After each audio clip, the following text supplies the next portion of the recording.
Hi, Jared from Photo to Canvas here, and today we are going to talk about how I shoot professional artwork photography. I'm going to show you the tools that I use and the methods. We're going to start with what you need to do this. Digital camera, first thing I'm using mine to film this video. I use a Sony a7R IV. It's a 61 megapixel camera, it gives me really high resolution photos for printing very large. The lens that I'm going to use on this camera, I personally use a Sony 90mm. Now, you can use zoom lenses, you can use prime lenses. The big thing to know when you're picking the lens that you're going to use is what focal length to use. Now, if you use too wide a focal length, it is going to distort the piece and it's not going to look right. I've had people ask me to shoot huge pieces of art on location in really small rooms, and it does not work. Yeah, you can't have any distortion or it's just not going to come out right.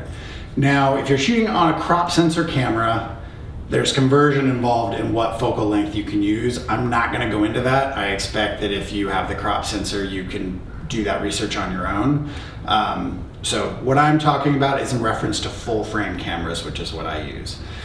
So 50mm is about what we see with our eyes. So you do not want to go wider than that. So using a 90mm is good. You can use a 50, you can use a 200, whatever you have the distance for in the space you're shooting. I say the longer the better. The next thing is an X-Rite color checker.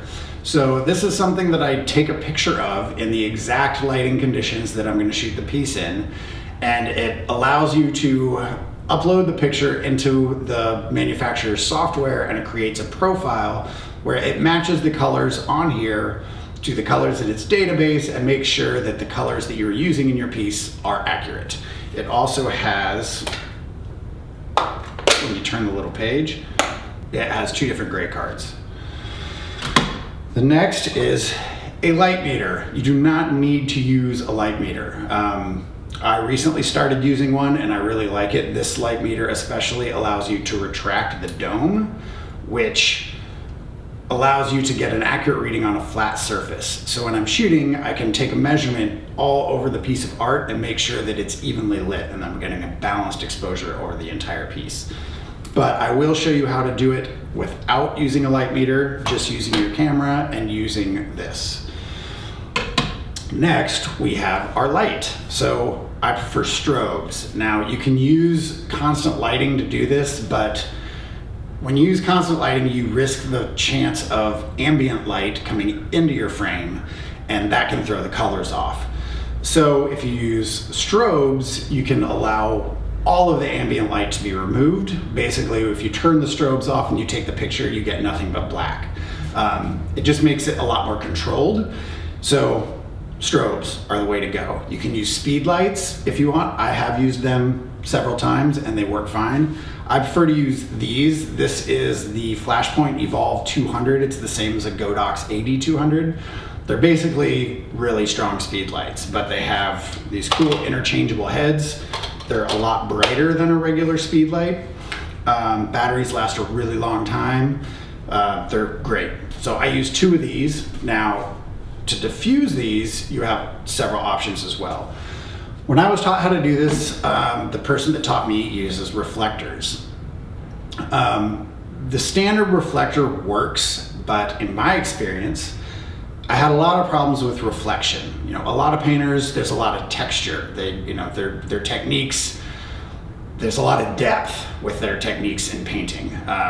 So you get this light coming in and it bounces off the edges of these ridges and it creates crazy marks, reflections all over the painting. And you do not want this. It's like one of the hardest things to deal with in shooting photography of artwork. So I personally found that switching to soft boxes reduces a lot of this problem. This is just a cheap 2x3, 24x36 newer softbox. You need to get one of these mounts because mine are Bowen's mount. And these mounts allow you to mount this strobe or a standard speed light. So I will include links to all these products in the description below. But using these, I find that it just really helps with the reflections. Now I use 2 of the exact same things. I want to keep everything as even as possible on both sides because I'm going to use 2 lights to do this. But yeah, these things work absolutely great. Another tip you might do is if I have a way to do it, if I can catch them before it's done, I like to get people to give me the paintings before they're varnished. A lot of painters put a really high gloss varnish or lacquer on their paintings once they're complete for protection. If somebody brings you a really glossy piece, it's going to be much harder to shoot. So if you're in communication with the artist, ask them to bring you the piece before they varnish it. So that should be it for what we need, aside from a computer to process it and the software. And of course you need the actual painting. So the next part, we will look into the actual photography and how I do it. All right, so this is the painting that we're going to shoot today. This is a painting by the wonderful Leah Kohlenberg. I shoot a lot of her work. So my studio is very small. For me to show you where I place the lights, I'm going to need to move all this equipment that I'm using to make the video. So I wanted to point out a couple things before I kind of change setups. I like to shoot hanging on a wall. Now, that being said, depending on where the height of the wire that your artist has on their piece to hang it, that's going to affect how much of an angle your piece hangs off the wall. This wire is pretty low, so the painting's at quite a bit of an angle. So you need to make sure that you place your camera to match that angle. So I'm actually going to be slightly lower than the painting, shooting up. Now, if you shoot on an easel, you're going to have the opposite. It's going to be angled backwards, so you're going to need to be up, shooting down towards it. Now, if the wire is really high, you're not going to have this problem as much. On the canvases that I make for my business, I put the wire pretty high because I don't really like the piece hanging at an angle. But yeah, we can work around that. Now, when you frame your painting, and you're going to want to line the edges of your painting really close to the edges of the frame in your shot. And if those lines aren't parallel, it's pretty obvious that you're at an angle. So work your equipment back and forth until you're straight. So we'll be down, shooting up towards this one a little bit.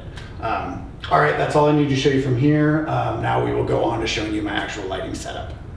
All right, so fast forward to when I was able to finish this video, and here we are. Here's the painting. Here are my lights.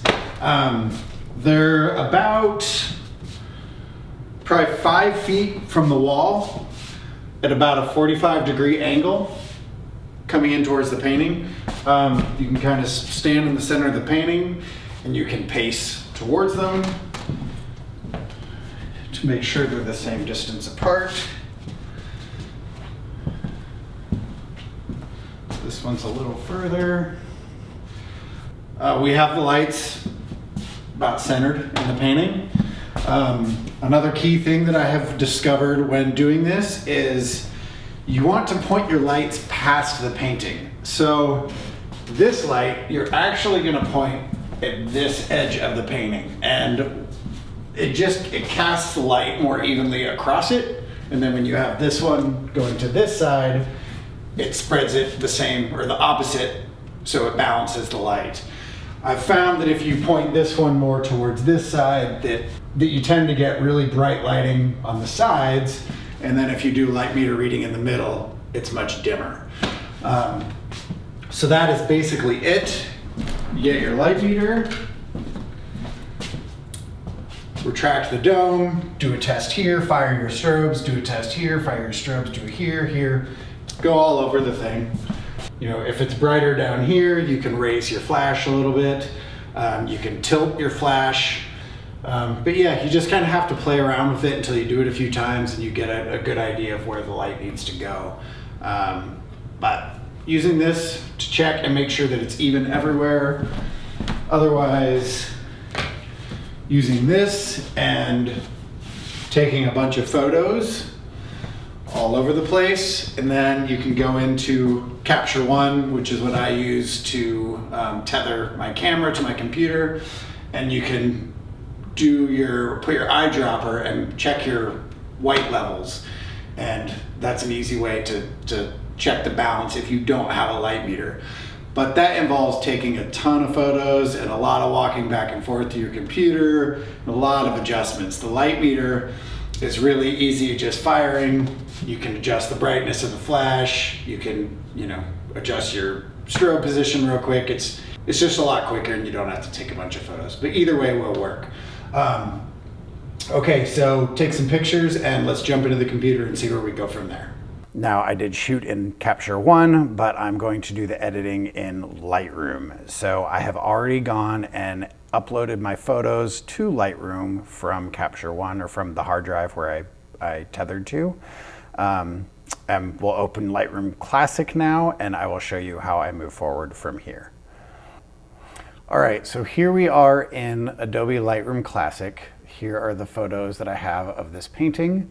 To set up my profile, I'm actually going to use one from the past. You only have to do this once with your lighting setup, and as long as you're using the exact same lights in the same situation.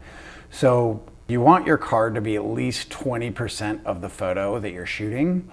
So make sure with a large photo like this, you bring your camera in. If you're using a zoom lens, you zoom in and you take a shot with the X-Rite card larger on the screen. So once you have this photo in here, it needs to be a DNG for the software. So you are going to go up to your library menu and click Convert Photos to DNG, because when I shot this, it was a raw ARW file from my Sony a7R4. So you're going to convert it to DNG. Once it has been converted to DNG, you can right click on it and show in Finder. So that's where your photo is. Then you need to open your color checker camera calibration software. Okay, once you have this open, you can drag that DNG to the software.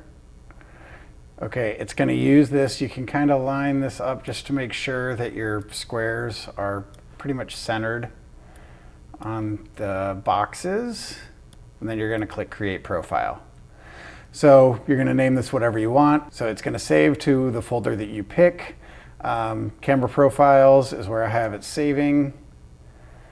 I'm not actually going to save this because I've already created the profile.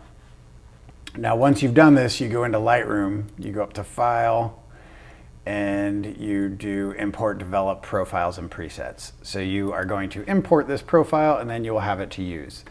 All right, so the first thing that I'm going to do, this is one of the shots where I just used my white and my gray card. So I'm going to use this to set my white balance, which again should be the same. If you're using a studio where you have the same setup every time you shoot it, then your settings should be the same as long as you're using the same lighting. But we're going to go ahead and go to Develop, White Balance. We're going to set off this gray card, and then I'm going to go to Profile, Browse. So Profiles, this A7R Photo to Canvas 1230, this is the one that I have already created. So you're just going to select that. Close. Okay, now you know that you want these settings on this photo that does not have the white card. So I'm going to copy my settings and I'm going to paste them. All right, now that is it, honestly. So you're going to crop your photo. Sometimes I might actually go into Photoshop and do a perspective crop, just because the stretcher bars aren't always perfectly square, etc. I'm going to look at the painting and I'm going to adjust my settings based on what I actually see with my eyes. As my monitor is calibrated, my printer prints pretty much what I see on my monitor. I always bump up this masking as I don't want to over sharpen the painting. That's like the first thing I do because it's Lightroom auto adds it, and I don't want it there. But now I'm going to go in and I'm going to make the adjustments that I want. When I expose this properly, they tend to be a bit bright. So I always bring the exposure down a little bit. But honestly, that looks pretty good. So there you go. That's all there is to it. It's not a complicated process, but the equipment is not exactly cheap. So if you don't have the budget for this kind of stuff, and you're an artist and want your stuff digitized, bring it to a business like mine and we will take care of it for you. But I hope this was helpful. If so, please give it a thumbs up and subscribe to the channel. And feel free, if you have any suggestions or questions about what I did here, please don't hesitate to reach out. Thanks for watching and have a great day.